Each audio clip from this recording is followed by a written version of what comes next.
Shalom Bapak Ibu yang terkasih dalam Tuhan. Kita akan masuk pada bagian yang keempat, dan saya sebut jurus kedua ini dengan stretching faith. Ya, nanti kita akan melihat apa itu stretching faith dari serial kita Dance in the Rain. Jadi kita harus belajar di tengah badai itu, kita menari, kita belajar, yaitu dengan cara jurus kedua, yaitu stretching faith. Kita melihat apa yang dimaksud dengan stretching faith itu. Saudara yang terkasih, to stretching faith atau meregangkan iman. Jadi iman kita itu seperti diregangkan, ditarik oleh Tuhan. Ini kejadian adalah ketika Filipus, ketika ada 5.000 orang berkumpul dan Filipus dibilang sama Tuhan, kamu harus kasih mereka makan ya. Di situ dikatakan Yesus memandang sekelilingnya, ini dari Yohanes pasal 6 ayat 5-6, dan melihat bahwa banyak orang berbondong-bondong datang kepadanya.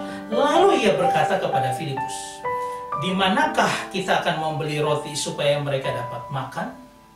Ya, bayangkan 5.000 orang tanpa persiapan apapun, dan Tuhan katakan seolah-olah dia menyuruh untuk Filipus untuk harus memberi makan orang banyak itu. Ya, ini sesuatu yang tidak masuk akal. Karena apa? Kalau ada toko-toko di daerah sekitar situ diberi makanannya semua pun juga tidak akan cukup.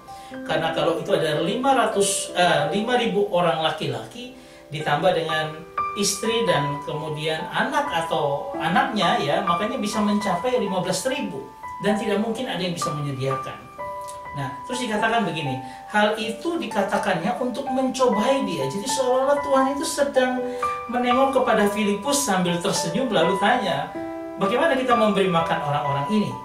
Ya, karena dikatakan sebab ia sendiri tahu apa yang hendak dilakukannya. Dalam The Message ayat 6 dikatakan, he said this to stretch Philip faith, ya. Jadi dia menyatakan ini untuk apa? Stretch, menarik akan iman daripada Filipus, ya. Dan Tuhan sering melakukan itu dalam kehidupan kita ketika dia membiarkan sesuatu seolah-olah kita disuruh berpikir menyelesaikan. Tetapi Tuhan sendiri punya jawaban atas semua pergumulan kita. Tapi dia sengaja memberikan itu untuk menarik akan iman daripada kita. Coba kita melihat apa artinya to stretch faith ini, ya. Kita coba lihat sebuah karet, ya, gelang karet itu yang biasa dipakai untuk mainan pada masa-masa kita dulu, ya. Itu dipakai, itu kemudian ditarik, dia akan meregang. Nah, ini yang karet. Nah, ada di dalam istilah dari struktur konstruksi yang disebut dengan beton prategang. Perilaku struktur itu dibuat seperti ini, yaitu ketika apa? Ada sebuah kabel yang ditarik dengan regangan yang tertentu, kemudian diikat kiri kanan, kemudian beton itu dicor. Setelah waktu tertentu, ya, mungkin 21 hari atau 28 hari, lalu regangan ini, dua sisi ini dilepas. Maka terjadi sebuah tambahan tegangan di dalam balok itu. Nah, ini membuat apa? Membuat balok ini semakin kuat. Nah, saya membayangkan itu dalam kehidupan kita adalah melalui pergumulan, tantangan, hambatan, pikul salib, dan lain-lain. Tuhan sebenarnya sedang meregangkan kita untuk apa? Kita bertambah kekuatannya. Karena kalau beton prategang itu di-stretch seperti itu, maka dia akan apa? Akan menambah besar kekuatan daripada balok tersebut. Sehingga apa? Ada kekuatan tambahan, sehingga apa? Semakin aman. Angka keamanan daripada konstruksi itu bertambah. Ini sama dengan kita dalam iman ketika apa? Tuhan itu sengaja men-stretch akan iman kita, memberikan kita, membiarkan kita menghadapinya. Tapi sebenarnya Tuhan itu berjaga-jaga bagi kita. Dia akan menambah pergumulan dan tantangan hidup, akan membawa kekuatan di dalam batin kita untuk bertambah. Sehingga apa? Akan aman jiwa kita. Menghadapi pergumulan yang lebih besar lagi, kita sudah punya spelling kekuatan daripada Tuhan untuk bisa menghadapi tantangan seperti itu. Saya mau mencontohkan ini ketika ada sebuah film, Other Side of Heaven.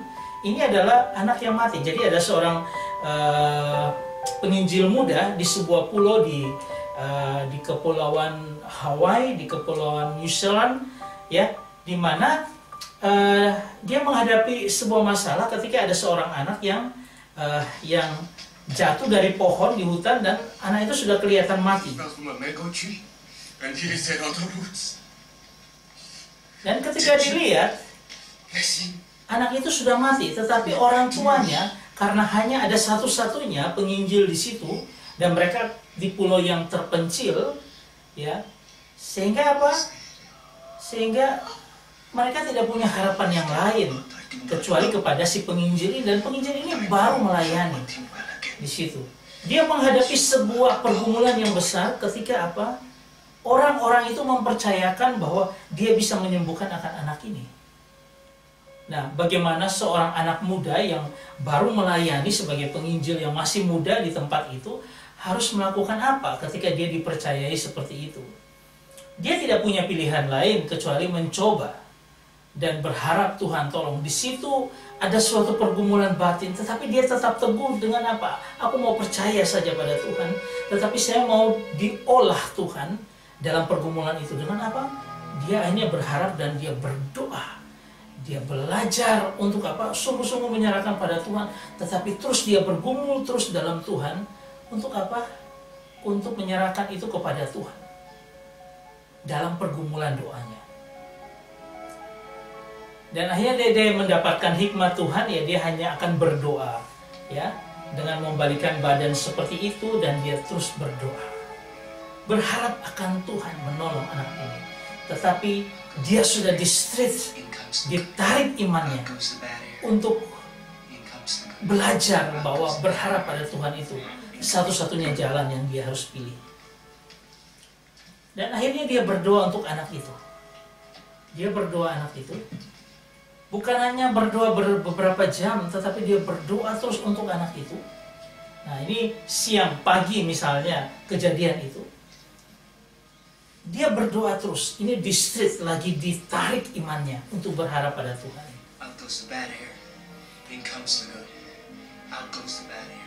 Doanya sangat sederhana. Keluarlah hawa buruk, masuklah hawa bersih. Ini sudah malam. Berproses ke besok paginya. Sudah 1 hari, tetapi tidak terjadi. Dia tidak beristirahat, dia terus berdoa seperti itu, walaupun kondisi tubuhnya mungkin melemah karena ini balik lagi malam lagi, ya, mau hari yang kedua. Orang tuanya tetap berharap dengan bernyanyi di luar, minta pertolongan Tuhan, dan dia tidak berhenti sedetik pun untuk tidak berdoa. Terus dia lakukan itu, ya, sampai malam itu lewat kembali juga, menjelang pagi juga, ya.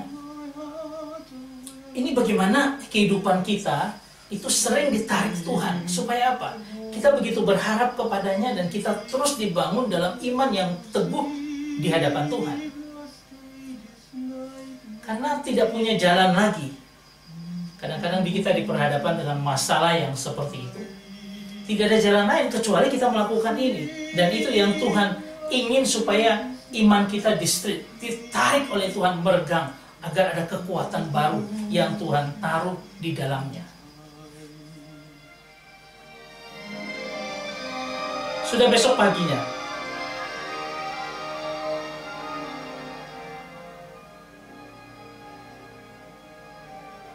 dan ajaib luar biasa, anak yang dikira sudah mati itu didoakan terus, digumuli dalam iman kepada Tuhan.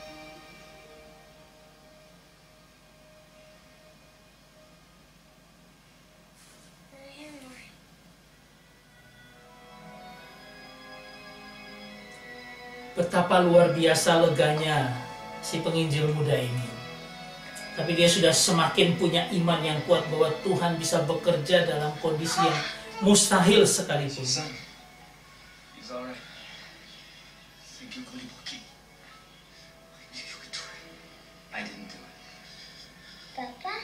Dia katakan bukan dia yang lakukan. Dia mau katakan Tuhan punya kuasa yang begitu dahsyat dan ajaib, yang melakukan semuanya itu.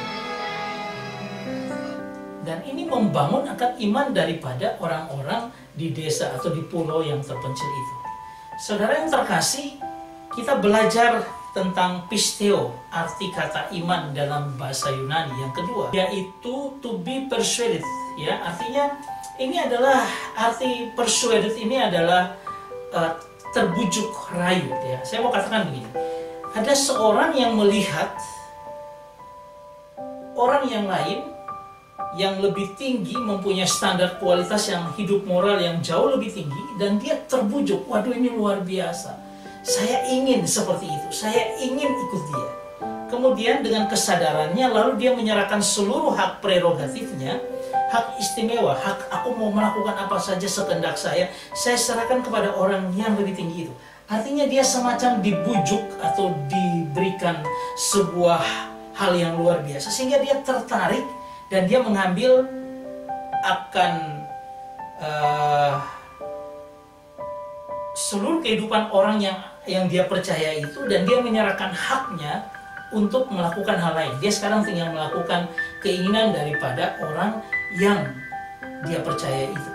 Nah, ini sama seperti Yesus, ya. Misalnya saya dan Yesus, ya. Di mana saya melihat Yesus begitu luar biasa, kemudian saya bilang, ini saya merasa terbujuk, to be persuaded, ya. Artinya saya merasa terbujuk dan akhirnya saya mau mengambil kehidupan Kristus menjadi kehidupan saya, di mana saya harus membuang hak-hak saya, keinginan-keinginan pribadi saya lepaskan. Nah, ini sama dengan ketika Yesus yang menjadi besar dalam kehidupan kita dan saya di dalamnya kecil. Ini kan sama dengan biarlah Yesus makin bertambah, terus makin bertambah dalam kehidupan kita. Itu terbujuk di mana apa? Kadang Tuhan pakai pergumulan dan masalah untuk menarik perhatian kita, lalu membujuk kita, lalu menyatakan, oh ya, kalau saya serahkan semuanya kepada Yesus, saya percaya, saya dibujuk oleh apa yang dia tunjukkan, maka apa? Saya akan mengambil hidupnya untuk menjadi bagian hidup saya. Ya, itu saya di-stretch. Saya sedang diproses, saya sedang ditarik untuk apa? Untuk mengambil seluruh kehidupan Kristus masuk dalam kehidupan saya. Dan saya melepaskan hak-hak saya. Kristus yang hidup di dalamku, hanya saya hanya berserah total padanya. Kita akan melanjutkan itu pada bagian yang ketiga, yang lebih menarik. Dan saya berharap kita bisa mengerti ini dan kita bisa melihatnya dalam kehidupan kita, supaya kita semakin bertumbuh terus, semakin kuat. Dan ketika kita mempunyai kekuatan yang luar biasa, apapun badai, kita tetap bisa menari, kita bisa bersukacita di dalam badai. Tuhan memberkati kita. Amin.